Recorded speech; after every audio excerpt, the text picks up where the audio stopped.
Hello, my name is Caitlin and you're watching Fragrance University's business course. In the following video, you'll learn how to appropriately price your products so they'll be flying off of shelves physically or virtually.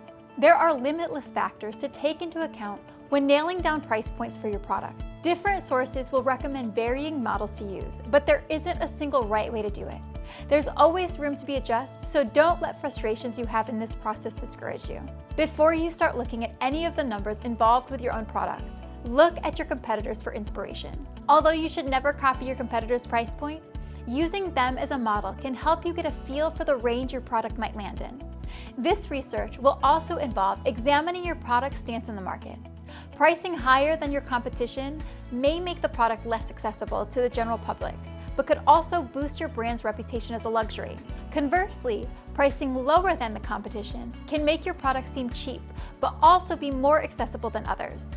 When delving into the numbers involved, remember that effective product pricing will allow your business to grow. Your prices should net you a profit. Without this profit, there will be little room for you to expand as you try to make up all of the costs lost on supplies and everything else it takes to run your business. When you start your business, you may be tempted to only buy small amounts of raw materials at a time because you won't be getting any large orders. However, the cost of these raw materials will go down when you purchase in bulk. If you start by buying 12 jars for $1 each, your cost will be too high when you start getting more orders.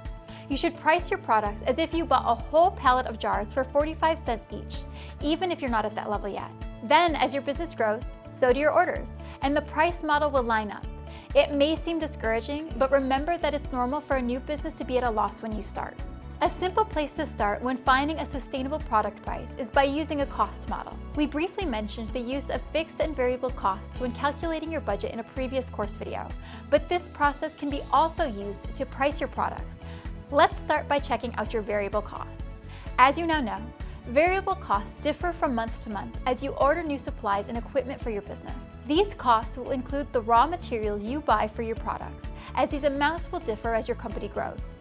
Whether you buy your materials in bulk or not, calculate how many products that you can make from each batch of raw materials you buy. This will give you the cost of goods sold and how much money it takes to make each unit you sell. Don't stop here though. Knowing the cost of your goods is a great start, but you should also take into account the time and effort that you put into the production of your goods. It can be difficult to evaluate how much you should earn hourly, so experiment with different numbers by dividing how many products that you make in an hour by the projected hourly earning. This will take into account how much you get paid for the production for each unit. Finally, remember to include packaging and shipping costs for each unit in your variable costs. From here, you can use your desired profit margin to calculate a sustainable price for your products.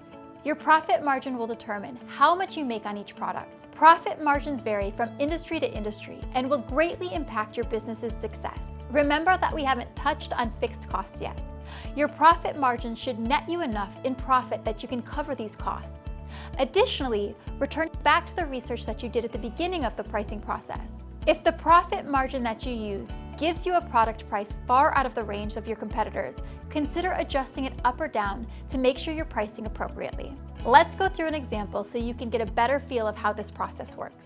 Imagine that you make candles at the cost of $7.50 per unit to make, considering material, time, and shipping costs. Start by using a 25% profit margin and calculate how much your candles should cost by dividing $7.50 by subtracting your profit margin percentage as a whole number from 100. In this case, you would divide $7.50 by 0.75. Using these numbers, your candles should cost $10 each. Based on your research, does this sound like an appropriate price to sell your candles at? Will you make enough money to pay for the fixed monthly costs? Although we use a price point of $7.50 for our example, the actual cost of making a unit of your product could cost something more like $25. It may seem extreme, but costs can add up really fast. Your fragrance may be $5 if purchased by the ounce. A single candle jar may be $8 with shipping. Keep all of this in mind when you go through the process of calculating your costs. The next thing to keep track of is labor costs for anyone in your business. If you have hired help, they won't be working for free. So how many can they make in an hour and how much will they be paid? Paying them $10 an hour to $20 an hour will greatly impact the final price of your product. If you can save enough on the raw material, you may be able to cover labor costs involved in making the product. Finally, your pricing should be done in tiers. The more a customer buys, the more the margin between the cost it takes to produce and what the customer is paying for the product will shrink. To account for this, calculate your costs for raw materials at various order sizes to find out your profit for different margins. This may seem like a ton of information to keep up with, but don't feel overwhelmed. Remember, you will never price your items just once. There is always time and space to adjust as needed. And the only way to truly get your footing will be to actually go forth and try. Your pricing will also play a large role in your marketing campaign, which we'll be jumping into in our next business course video. Give yourself a pat on the back for making it this far. You're almost at the finish line. You're watching Fragrance You.